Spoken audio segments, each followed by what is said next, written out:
Good afternoon. I'm Dave Webb, Director of Campus Engagement here at Mondavi Center. Thank you very much for coming out this afternoon for the Forum at MC. This is the fourth program of a series of free events that contextualize the arts. And the name of today's discussion is Can an Image Change the World? There will be a spirited interchange here on stage, I'm sure, and afterwards we would like to open up the questions to you. There are some microphones, and I know it's an intimate group, but microphones will allow you to state your succinct question for UC Television's benefit as well as everyone else here in the room. Let's see, let me introduce today's moderator. Jay Meckling is a professor of American Studies. He earned his graduate degrees at the University of Pennsylvania and joined the UC Davis faculty in 1971. He directed the American Studies program here from 1978 to 1988 and was appointed to the California Council of Humanities in 1992, becoming its chair in early 1994. He received the UC Davis Academic Senate Distinguished Teaching Award in 1993 and was elected a Fellow of the American Folklore Society in 1998. Jay will introduce today's panelists. Thank you. Thank you, Dave. Good afternoon, everybody. Welcome. I'm going to introduce our panelists here in just a moment, but I wanted to say also that this is this panel that we're having today. The discussion, of course, leads into Kim Phuc's talk tonight. And I also want to point out that there is an exhibition at the Nelson Gallery right now on war and photography, war and representation, so that there really is a series of events that are about the representation of war that I want to encourage you to be able to go to, hear, see at the gallery, and so on. We are going to talk a little bit today. Each panelist is going to take a little bit of time to make some points about the common theme here, and that is whether or not an image can change the world. And of course, we're focusing on images of war and images of conflict. But we also, at some point, are going to open it up to the audience because we do want to have, as Dave said, a lively exchange. So let me introduce the panelists, and then we'll begin. Immediately to my left is Kim Phuc, who, of course, is our honored guest today and tonight. And she's actually going to speak last on the panel, but she gets to be introduced first because she's on my left. To her left is Eric Schrader, who is in the campus writing program, the university writing program, and he also teaches in American Studies. Eric and I taught a course last fall on war and memory in American Studies, and a lot of the work that we did in that class was on photography and images as part of memory. Eric's expertise, his own writing research expertise, is on Vietnam. He has taught courses on the 1960s and on the Vietnam era, both in integrated studies and in American Studies. And so Eric has that kind of perspective to bring. And to his left is an actual photographer, a working photojournalist, Ken Kamenich, who is a staff photographer for the San Francisco Chronicle, but that only begins to say what he does. He's helped found a documentary photography gallery in San Francisco called the Exposure Gallery. His work has been featured in lots of magazines like Time, Life, People, Fortune, and Newsweek. And in 1987, and this is, of course, the most significant thing in many ways, he received the Pulitzer Prize for his coverage of the Philippine Revolution. And he's also won other awards for his photographs, including the World Press Photo Award and the SPJ Distinguished Service Award. So these are our panelists. And the first person to start us off, I guess, is, since Vietnam is going to be on our mind no matter what we do, maybe have Eric begin us, and then we can move to Kim Kamenich and then Kim Phuc. Thank you, Jay. As Jay pointed out, my academic interest has been the Vietnam War and the way it's been represented in American culture. And I'm particularly interested in a slightly smaller question than can an image change the world. I'm interested in the effect that the photography, that the images of the Vietnam War had on American culture. And many of you probably know that Vietnam has often been called television's war, but I would argue that just as powerful as the influence that television had on us was the influence that print media in general had on us. that many of the images that we're familiar with often in both of the different mediums. We know them from print and we know them from television as well. And so what I brought today is a series of 4 photographs that I wanted to talk a little bit about, and I think that they all might be familiar to you. Certainly one of them will be. And it's interesting to note that of these 4 photographs, 3 of them also might be familiar to you in video format because they were very famous news clips. They were shown on television, often in edited form, as well as they appeared on the front page of the newspaper. And the first image I have, this was a photograph taken in June 11th, 1963 in Saigon. This is a photograph taken by Malcolm Brown, and it's a photograph of what were then the escalating Buddhist demonstrations in downtown Saigon. And the Buddhists, when they were planning something, would routinely contact the media and have the media be there for those events. And after a while, though, most of the photographers and journalists got tired of showing up for these demonstrations, and they stopped coming. And at this particular demonstration, Malcolm Brown was contacted the evening before and told that there was going to be something special. So he was there along with the television photographer. They were the only 2 people on site that particular day. And he took this photograph that was then displayed in newspapers the next day in the United States. There's a video of this as well. And there were subsequent demonstrations. There was a whole series of these photos that ended up being taken between June and October of 1963. And these photos were the first, I think, indication to the American public that there was something going on in Vietnam that was beyond their grasp, something that the newspapers weren't reporting. And I think that before that time, Vietnam hadn't got a lot of coverage in the American press. It really was not on most people's world map. And these photos really began to shake people up.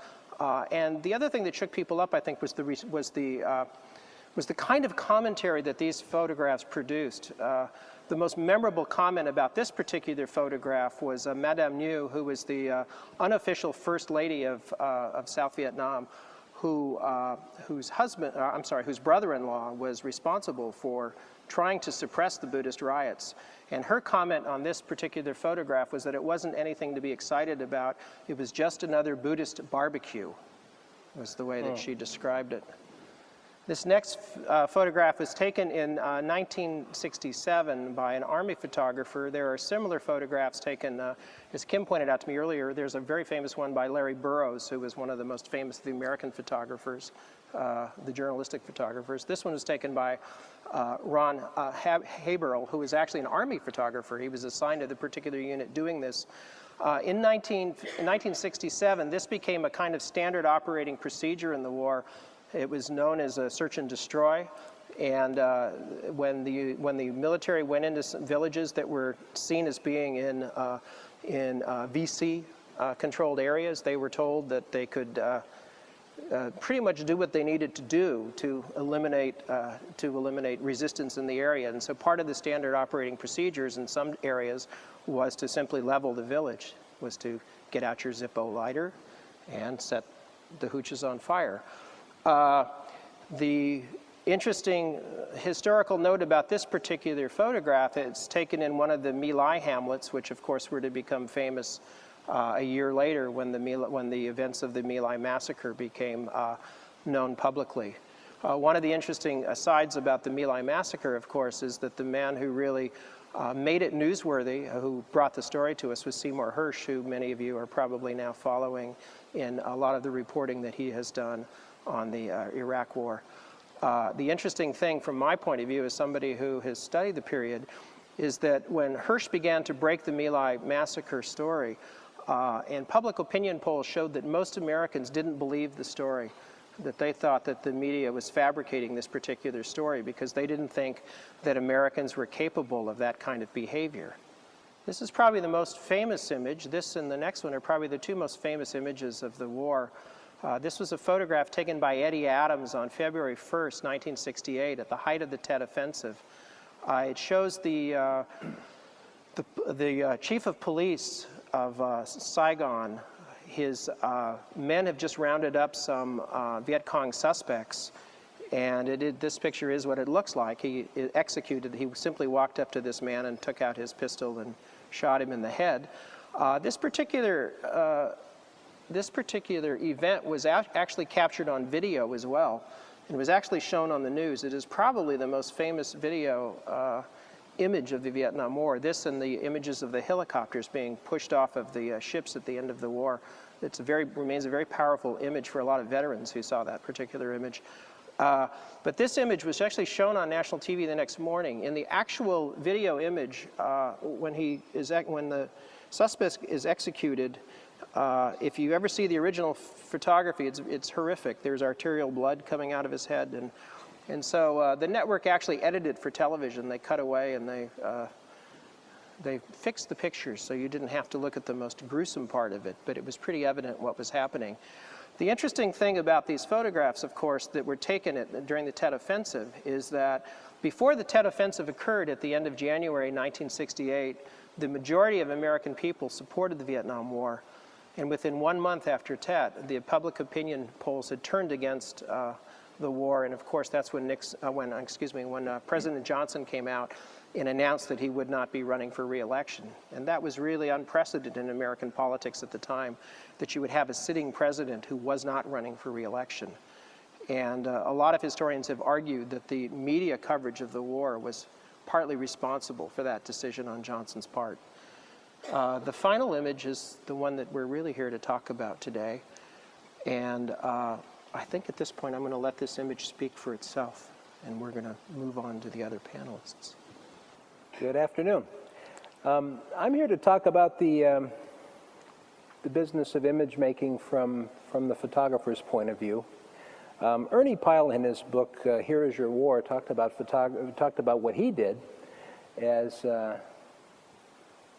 collecting in any given day a worm's eye view of a situation. You know, you can only be one place that day, and for the purposes of what he was writing that day, it was with the particular unit he was traveling with. And I'm going to show you some pictures I made from Iraq in 2005. So let me get organized here. I traveled three different times to Iraq in 2005, pretty much the month of June, the month of, just 1 second, let me get this all organized, there we go. The month of June, the month of October, and the month of December. We followed one group of soldiers, the 2-7 Infantry from Fort Stewart, Georgia. Anna Bodkin was the reporter, and we asked to travel again, you have to understand, in this era, it's different than it was. Let me show you. Let me start at the beginning here. The way this works, the reason a photograph is iconic, by the way, this graphic is from Richard Zackia's book, Image and Perception. He's an RIT professor, and I stole this liberally here. So, the person sees a photograph, and it conjures something in their head, whatever the experience might be. I mean, if I say right now, Bill Clinton walking in Paris, you could probably conjure a picture right now of that, because of what you know about Paris and what you know about Bill Clinton. You can conjure an equivalent image from your memory. And the still photo works a lot like that. And that's what we try to do when we're out in the field is first of all convey a worm's eye view honestly and fairly, and then we attempt to look for the photos that really nail the human issues, the things that resonate with somebody who might never get to Iraq or to Vietnam or any of these places where these conflicts are, and cause them to think. The famous Joe Rosenthal photo from Iwo Jima. I just want to talk to you about technology for a minute. This was a couple of frames on a day, in one day, which was, the film was shuttled back out to the ship, and then the ship got the film to Hong Kong, where it was transmitted via radio waves to the United States. It took days. And that's the difference between then and now, and the idea that the photographer now has instant photographs to make. I essentially take a laptop computer and a satellite transmitter that's about the same size as a laptop, and I'm in the worldwide photography business. I go directly to our newsroom via the internet, via satellite. So when you think about this particular photograph, it was made in the 1940s, in a period where there was no television. There was, of course, some movie film being shot, but it was shot with great difficulty, as were these still photographs. You contrast that with where we are today, and you can see how a photo like this, like Joe Rosenthal's flag raising on Mount Suribachi, would have a greater resonance with the people. I mean, you can go home to your cable station and find yourself, I don't know, 300 or 400 or 500 channels probably to choose from. All these channels are competing for your time. You look on the internet, you've got that as well. The power of the photograph in the middle part of last century was tremendous. I mean, there was Life magazine, there was your local newspaper, and there was no television. And I think we could make the distinction about Vietnam, the coverage then, there were maybe 3 broadcast channels when that was happening. Yeah. So let me show you some stuff from Iraq here. Of course, I love doing work like this. This is what I enjoy most, is going into people's homes and schools and watching people lead their lives. Unfortunately, when you're an embedded journalist working in Iraq, I was in Tikrit with the 2-7, there was no opportunity for that because I never was able to travel independently. Some newspapers do have enough of an operation in Iraq to actually have their own security and to try to travel unilaterally. It's with great difficulty that you can do it now. From about the time we got there on, it's just extremely difficult and very expensive. So you just don't see a lot of human life kinds of pictures anymore. Mostly what you see is from embedded journalists who try to tell the whole story as best they can. This is an army clinic for children in a children's hospital in Tikrit. Lots of little dramas happening there. A tooth being pulled over here, and the father's reacting to that. And again, this isn't really an image that has a symbolic quality that we're talking about today. But I think that's what I'm talking about with this worm's eye view approach. You can't tell the big story. You can just hope that while you're there, putting in your time taking daily pictures, that an iconic photo that might cause some, what Eugene Smith, the great Life magazine photographer, called compassionate horror, or something that would cause the person to think and possibly move them to action. So here's a few of the things we did out with the Marines on the Syrian border. They're sighting in their mortars at night. That's about a 10-second exposure. This is a raid on a mosque in the same town by the Marines. This is a night raid in Tikrit a few days before the parliamentary elections. Again, I'm traveling with them. I don't wear a uniform. I don't carry a gun. I'm as independent as I can be when I'm riding around in a Humvee with the U.S. Army in Iraq. And the idea is to show as much of the story as you can, the interrogations. I mean, there was really nobody telling me what I could and couldn't do. I mean, I think the one restriction was, you don't want, because of this technology, I could actually transmit a photograph of an injured or dead soldier before the family was notified. So that's the one agreement we had, is that we would never do that. But for the most part, I never had anybody ask me to see the pictures ahead of time before I transmitted them. Photographs like this, every now and then there's a detainee on the right, and the chain of command begins with President Bush on the left. So that's sort of the photo I made from that day. But then there's a lot of photographs like this. The futility, again, the problem with photographing horrific things like this is that you've probably seen this before. It's horrific. It's my God. I mean, look at what happened. 3 policemen were killed there. 2 policemen were killed. A civilian was killed here. This is the captain from the police station trying to assess the situation. But you've seen it before. and what power does it have? You know, so that's always what we're dealing with is how can I use photography? How can I use technique? How can I use composition? How can I use my skills as a storyteller to tell this story in a way that makes you think about what's happening over there? This is a blind man who was caught in the middle of a raid. They were looking for his grandson, who's they thought might be involved with Al-Qaeda and Tikrit, and they've raided his house and just completely terrified him. He couldn't see them, but he just heard these guys running around. Reparations, this woman signing a receipt, they knocked over her wall with a tank by mistake. This man's receiving money. His wife was killed when she was in a car that failed to yield, and the army fired on the car and killed his wife.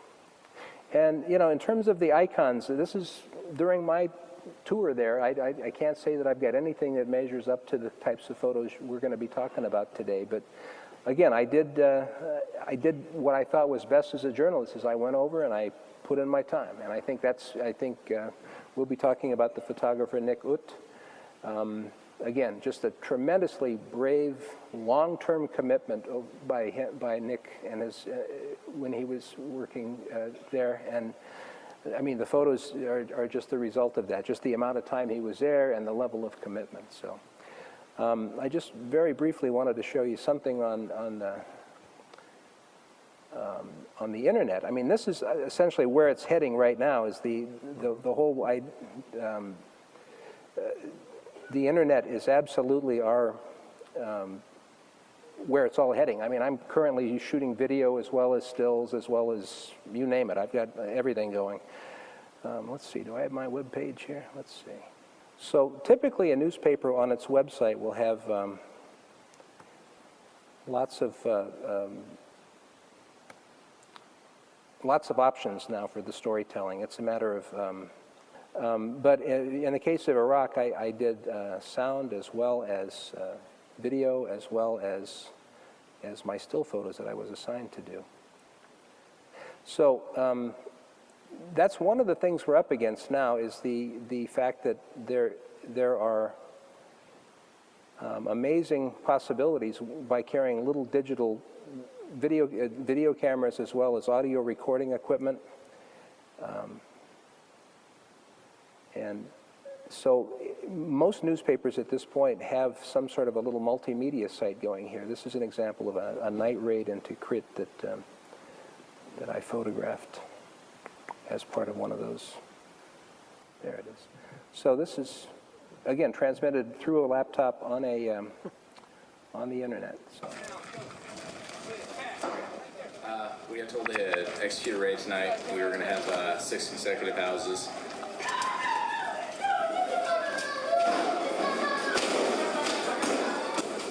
Went in and started knocking out houses. Each house that we went to, we had to pull out every male.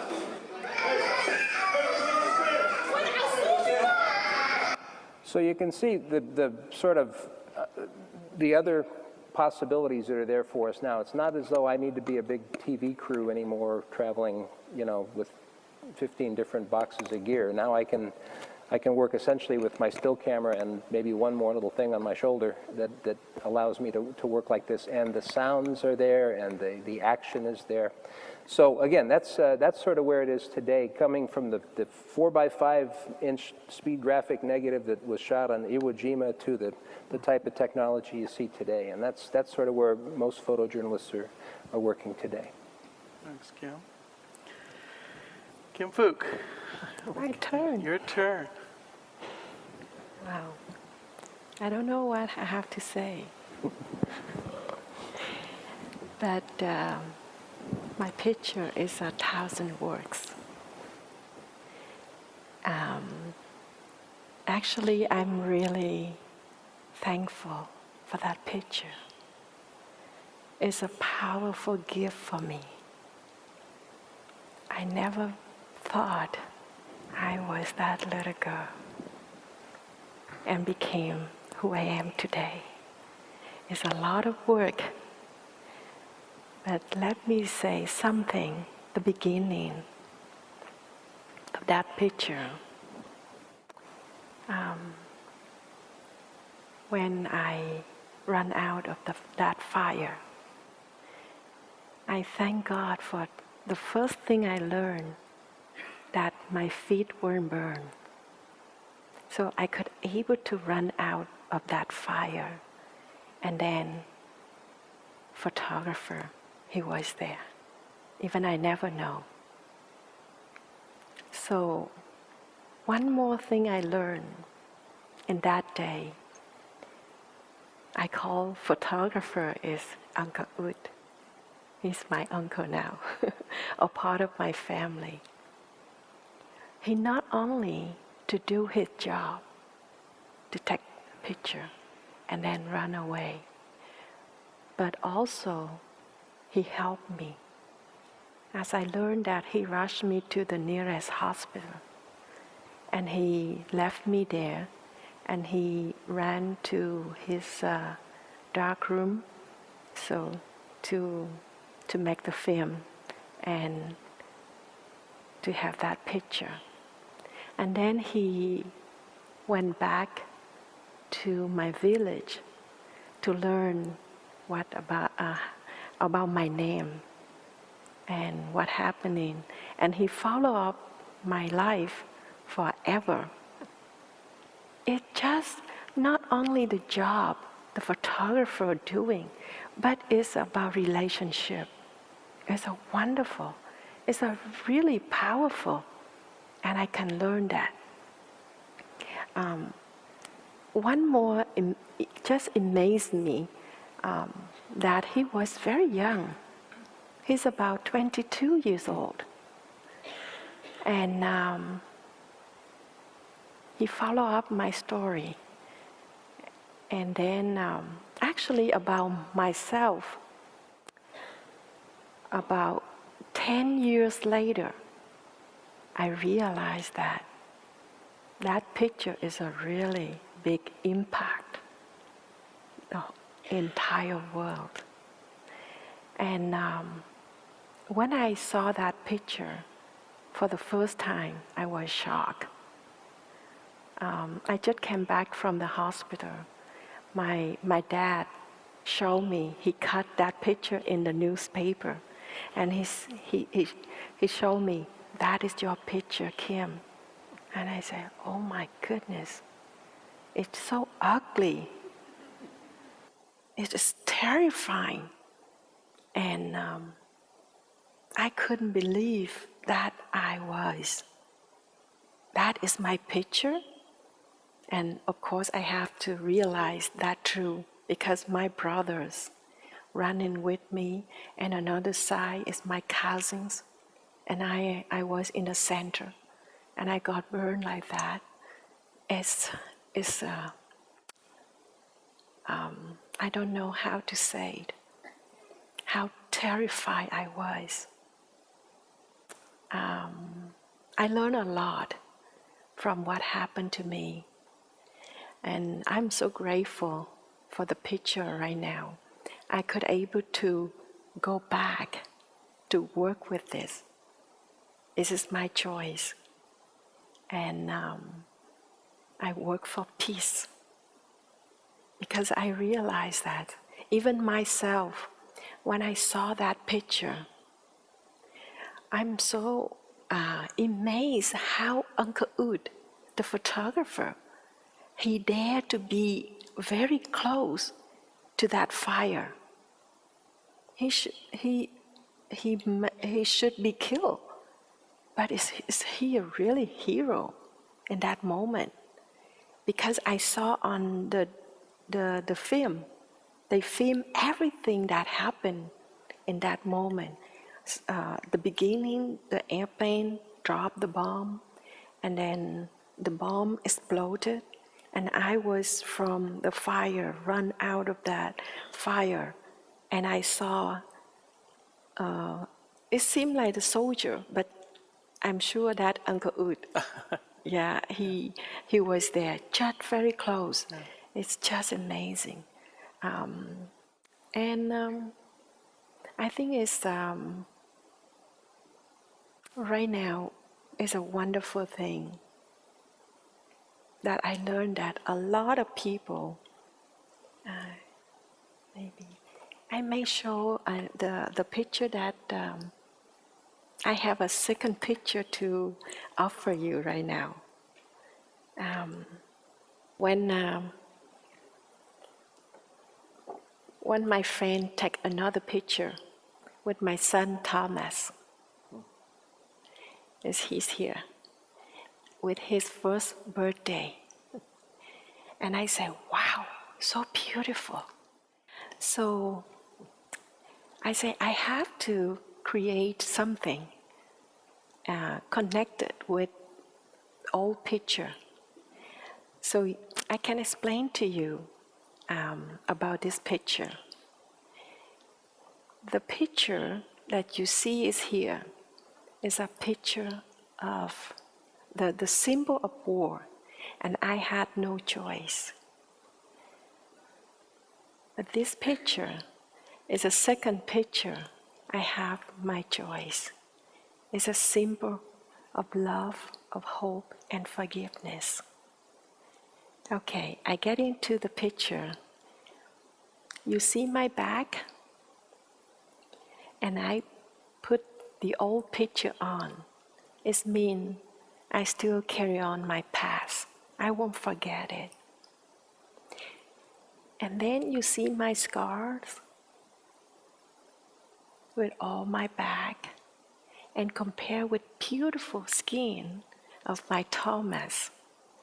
It means something new coming. And up here you see my smile. It means hope. And I whisper him. I have to remind him what happened to his mom when she was a child. And you see the way he listened to me, but he looked forward in the future and not look back. That's why you now see his face. And the whole message of this picture, the war cannot kill my life. The war cannot kill my hope. And the war cannot kill my future. And I said here, we cannot change history, but with love, we can heal the future. And you can see the point right here with my smile. That is my mission. I have to let people know, especially young generation and everyone in this world. They have to know how horrible war can be, but how beautiful if everyone can learn to live with true love, hope, and forgiveness. So, if everyone can learn that, we don't need war at all. And it's a big challenge for everyone. It is. If that little girl can do it, everyone can do it too. So that is the meaning of the picture. So, yes, I believe the picture can change the world. Thank you. Thank you.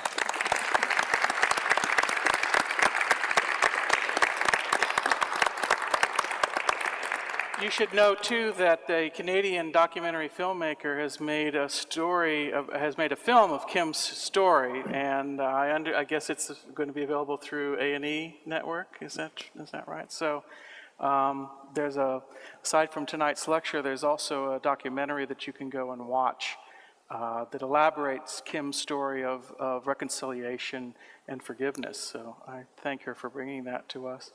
Before I open it up to the audience, I thought I would pose just a couple of questions maybe to the panel, and then we'll open it up. And it's suggested by a couple of the comments, and that is that Susan Sontag, the great critic, wrote a book. The last book that she wrote really was regarding the pain of others, which is about war photography, which is about the history of war photography, but more than that, it's about the moral relationship that we have to photographs. What right do we have to look at a photograph that depicts the pain of other people? And we looked at several photographs here that are about pain, and some critics have even said that there's a kind of numbing to human capacity for evil that looking at too many of these photographs will do, that we get used, as Kim said, the photograph he took in Iraq of the scene of carnage right after the bomb went off at the police station. So I guess the question I'd like to pose is, should we be should people be looking at these photographs? There was a spread in the New York Times last week entitled "Man Down," and it had several photographs, including a soldier that was in the process of dying while those photographs were being taken. And a letter to the editor of the New York Times was just published a few days ago by one of the high-ranking officers in Iraq criticizing the newspaper for publishing those pictures. The New York Times also published some video on its website. So I just wanted to open up this general question of, should we be making these images available to people? Is it a good idea for people to see some of the most horrific images of human suffering, or is there a moral point to looking at these photographs? I sort of think that as citizens, we need to look at many of these photographs, that we need to see what's being done in our names in places like Iraq. And if we feel that these things are being done in our names and we don't agree with them, then obviously we need to speak out against them. But you know, it's a question of information too. I think we need to be informed with what's happening, and it's simply a responsibility that we have to look at photographs. As someone who goes into these scenes from time to time, I'll tell you that I think the worst thing I could do after putting myself in that position is not photograph it. In the heat of this moment, you should always photograph. I mean, you can always decide not to show it to someone later, but if you don't photograph, and there's a way to always do this there's sort of as Kim mentioned, there's a relationship between the photographer and the subject, and that's exactly what we're talking about. I mean, there are times when I was working in El Salvador or in some of the other places where the person, I showed up and the person expected me to photograph. Please tell my story. I mean, you know, that's part of what I do, is make sure the word gets out, you know. And as far as the pornography of it, the idea that there's something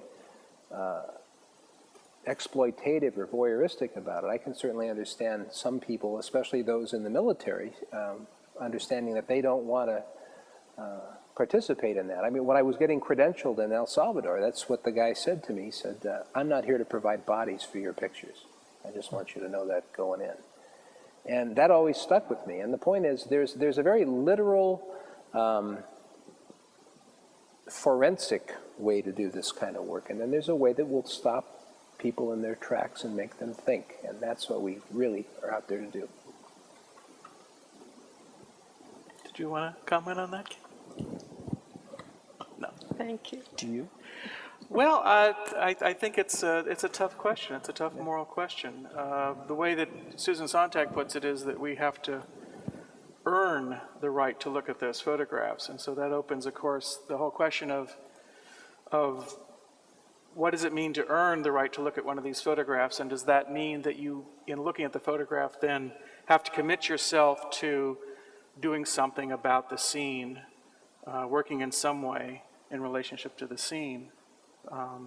And you know, I invite people to go and look at the Nelson Gallery in the art building and take a look at those war photographs as well, and think about that question, ask yourselves that question.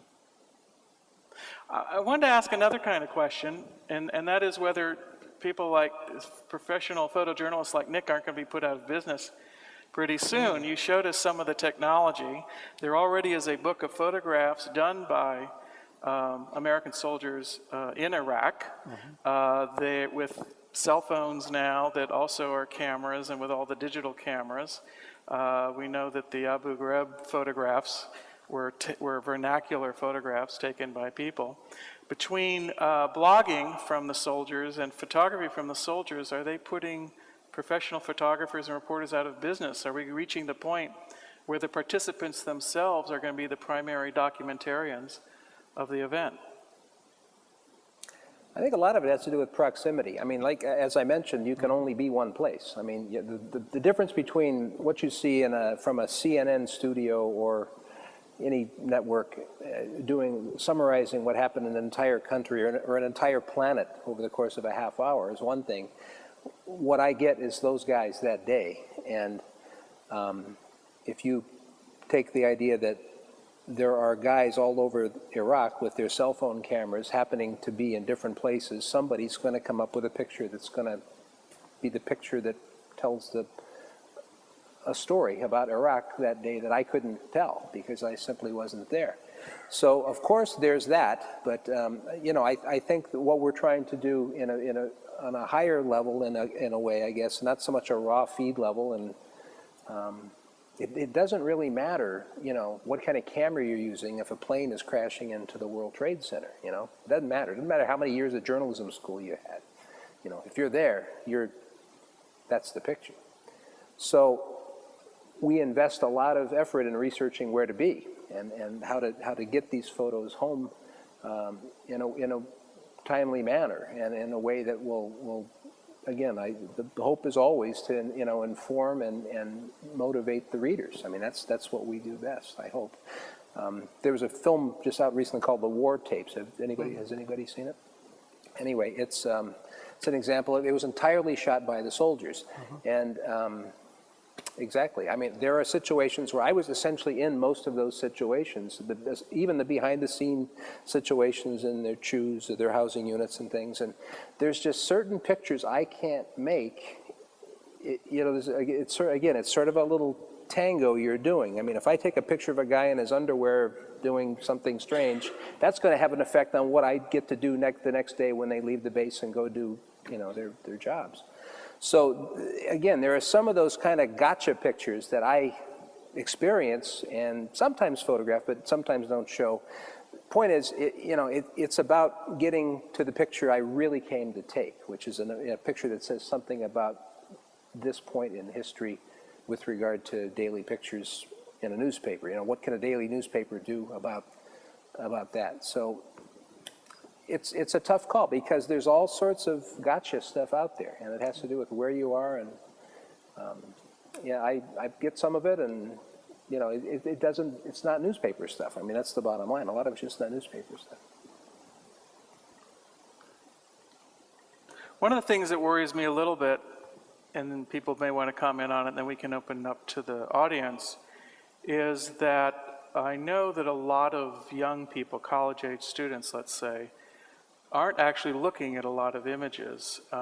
When I taught a course a few years ago in which I showed some footage from the Holocaust and liberation of the camps, there was a class of 150 students and none had ever seen that imagery before. I had assumed that part of our visual history was we all knew what the concentration camps, the Nazi concentration camps looked like. And I began to realize at that time that we really are fairly innocent in many ways about these images. So while we're fretting a little bit about who should see the images and who shouldn't, it's possible that a lot of people who should be seeing the images aren't seeing the images. So I wonder if anyone had any thoughts about that. Well, it's one of the great ironies because we have so much more access to these images. You can see them on the internet. You can find them with great ease, but you have to be looking to find them. Yeah. And I think you're right that there isn't a sense anymore that there is a shared body of photography that we need to be familiar with. And there's almost an argument there for it being part of a curriculum, but because I don't know how else people are going to get it. It's not there. You're right. Yeah. You're right. Well, should we open it up to the audience and let them start asking some questions of you all? And we have a couple of microphones out there. I know. And if you will go to a microphone, that will help. Otherwise, I'll try to convey your question or comment. Okay. I guess it's partly a comment. I've sort of thought and read about war for a long time and about journalism, et cetera. But I think that Iwo Jima picture kind of is one way to get the point across. I think basically, if the military had their way or the government, they would probably have us look at pictures like the Iwo Jima picture, maybe the Marine in dress uniform, maybe the Marine helping the children, giving them candy. In other words, that's not what war is, but it looks good. And then what the photojournalist's job is, if they want to affect going to war, is to show us what war really is like, which is what I think those particular Vietnam pictures did, and probably a few things that have come out of Iraq. I think it's interesting to look at the Iwo Jima picture because a lot of people don't know that was the second picture taken of that event. The actual raising of the flag was less dramatic. It was I've seen a picture of it. It's straight up and down. It doesn't have any motion to it, so they didn't like it, so they had him go do it again. So you get this real dynamic diagonal line and lots of vertical lines, and artistically it comes off really good. And of course that's the one that they want us to see. So I think in a lot of ways, the first victim of war, they say, is the truth, and there's a book of that talking about that. And I think we all start off with this romantic view of war, why people go, and then somewhere along the way, I think usually visually, we see pictures of what it really is like, which is horrible, and we finally say we don't like it, at least for temporarily. That's my point there. Mm-hmm.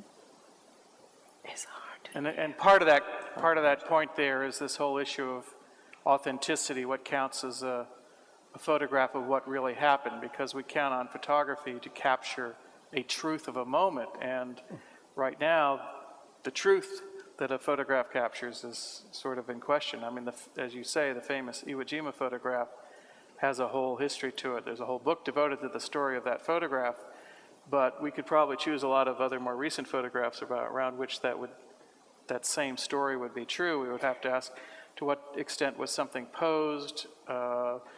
Was the photographer himself or herself starting to make the scene happen through the process of being there and asking for the photograph to be a certain way? I think it's an interesting question. Well, and of course, this is something that isn't new. One of the things that Jay and I looked at last quarter when we were teaching this course is we looked at photographs from the Civil War, and a lot of those photographs were constructed. They're held up as the original icons of American war photography, but they were arranged in certain kinds of ways. So that there's a long tradition of that in photography, of arranging, of staging photographs. Now, my main point isn't so much that something's staged or not staged. We can get off on that. Photographs always lie, but because they're leaving out at least what you didn't put in the photograph. But my main point is that warfare, in order for people to go to war, they have to believe in its romantic qualities. And so those are the photographs the military wants you to see. The last thing they want you to see is some little girl with napalm on her, or somebody being shot in the head by the chief of police. So it is the responsibility of photojournalists to show us what war really like. That's my point. Thanks, yeah. And that was certainly true with Vietnam too, with the lack of censorship of photographs, that the photographs that started coming out, I mentioned earlier with the Tet Offensive. If you look at the photographs that Larry Burroughs took in the Siege of Hue, and how American wounded were loaded on tanks, and people found those photographs devastating, and you're right. And those photographs were a large component of that turning the public opinion against the war, seeing what was really happening. We've been told that we were winning the war, and all of a sudden, it doesn't look that way. I think, too, that as it's evolved from combat to cat and mouse, it's a different kind of situation to photograph. I mean, you don't see the person, the armies or the Marines are essentially trying to engage and fight. I mean, they're just not there. So for someone like me who spent a lot of time riding around in Humvees, the most ethical essay might have been to photograph the rear end of the gunner, because that's pretty much what you saw most of the time.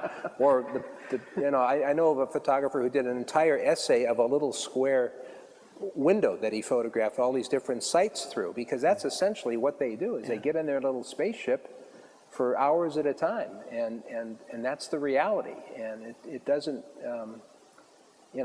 with exceptions of absolute moments of pure terror and horror, That's what it is. It's a very methodical process of patrolling neighborhoods and highways, and it's a tough thing to do. It's a tough thing to tell a story about. So that's one of the things you do when you spend time there, is you realize if you're, again, aspiring to tell it, from the, really as a soldier's experience, and in a way it has to do with their boredom sometimes. So tell that to your editor. Yeah, Eric has, he should speak for himself obviously, but Eric has interviewed a lot of Vietnam vets for the book that he published and for other things that he's worked on. And from talking to you, I know that their story is that being in Vietnam for most of those soldiers was 95% boredom and 5% sheer terror. Yeah, yeah. This is, that's the same, that's the story that Kim is telling, but it's the story the writers tell as well. They have the same experience the photographers have. Yeah. Which then, of course, creates a problem when they come to write a novel or a memoir about war, because most people won't read a memoir or a novel that's 95% boring. Do we have another question or comment from the floor? Yes.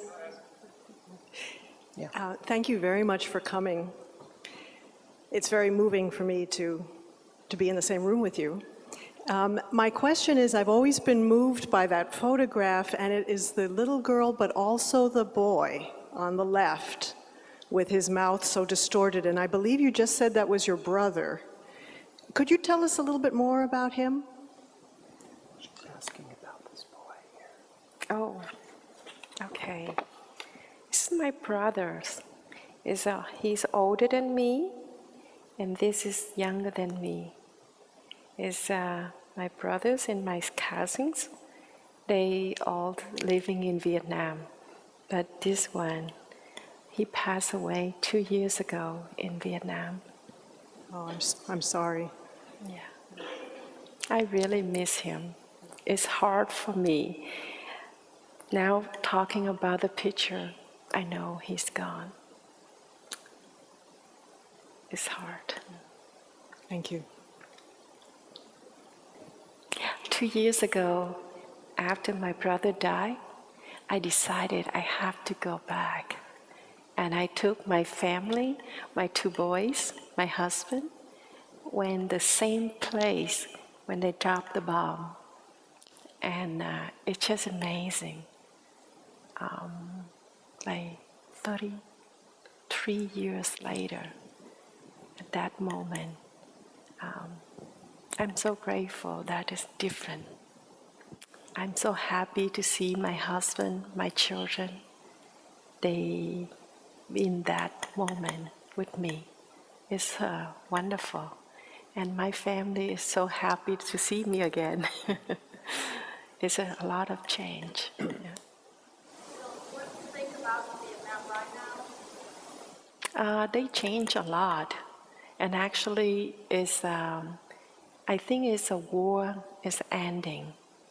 Now a young generation, they have to move on and they learn a lot.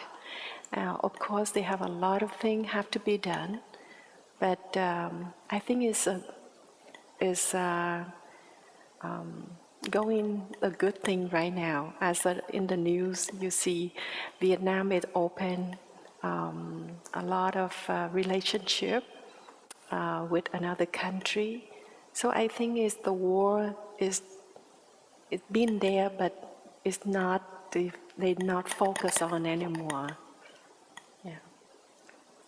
There was another, We yes. have time for one more question. Yeah. Could you comment on the issue of of the government not wanting to show photographs of soldiers coming back in flag draped coffins, and how that's related to war imagery? Well,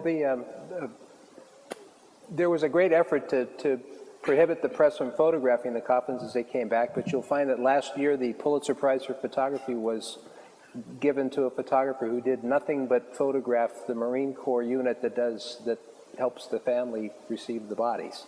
So that part of it's changed there. What happened was, I think it was it seemed like the thing to do, to control that process of showing dead soldiers, the bodies of dead soldiers, and it came back to bite them. And I think that's why the system was changed.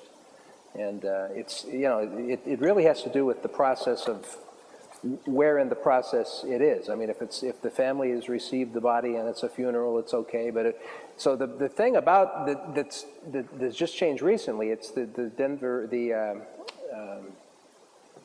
Todd Heisler from the Denver, the Rocky Mountain News did the story. And it was an amazing set of pictures that actually showed the grief that the soldiers who accompany the body back feel, as well as the family and the whole thing. So it was a big mistake that the government, on a certain level, tried to deal with by allowing certain photographers to do certain in-depth stories. Well, we've come to the end of the time that we have for this panel. I do want to thank you for coming this afternoon. So I want to thank the panelists for some stimulating conversation. Thank you all.